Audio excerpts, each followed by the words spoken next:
Welcome to Hodgepodge Australia. Today we're making Deadpool cupcakes. I cannot wait to see the Deadpool movie. Let's get started. We need some cupcakes and I have made red velvet in a red case because it's just perfect for Deadpool.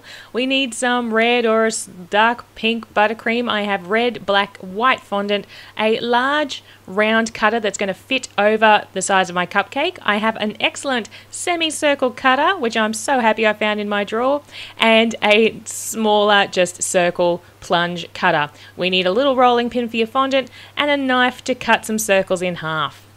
Doesn't need to be anything fancy. Let's get started. So the way we're going to do these cupcakes is we are going to cover our cupcakes in buttercream. So just give them a really good layer of buttercream and spread it around so it goes all the way out to the edge of your cupcake case. You obviously don't want it to hang over because we are going to stick our Deadpool masks onto the top of them, but you also want to make sure you've got enough buttercream on those cupcakes that they're going to be tasty. So do find that lovely balance of buttercream to cupcake case ratio. And then just make sure you've got a nice smooth top edge so that that fondant has something to sit flush on.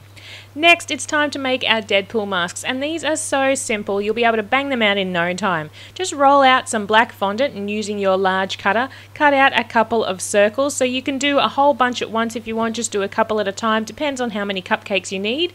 Put away that black fondant until you need to roll out some more and do it again. Then do exactly the same with your red fondant, so just roll that out and cut a couple of circles, because they're going to sit on top of each other. But here is where our half circle cutter comes into play, and it could get a little fiddly if you don't have one of these, so this is fantastic if you do have one. Let's just straighten up a little bit there, and then we're going to use our half circle cutter to cut out two sections of our Deadpool mask.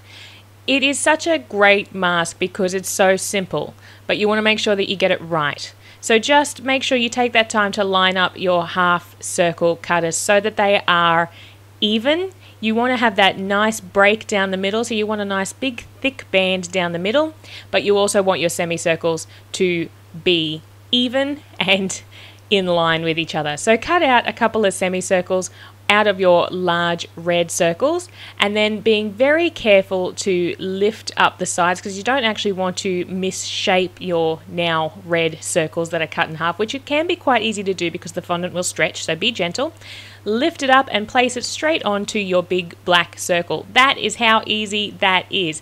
Let's look at it close up, just in case you didn't see how easy it was before. Just line up the bottom of that red circle with your inserts cut out and put it on top of your black circle, and the Deadpool face has pretty much come together. The only thing you need to do now is put those eyes on.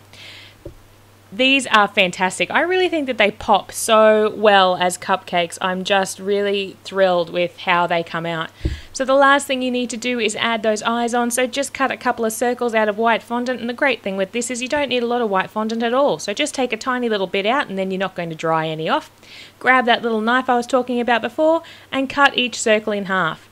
And the good thing about when you're cutting these in half is that it is going to push out the sides a little bit, and you'll get that little slanty, teardroppy sort of look on the side, which you can imagine because this camera's not going to focus and you guys are used to that.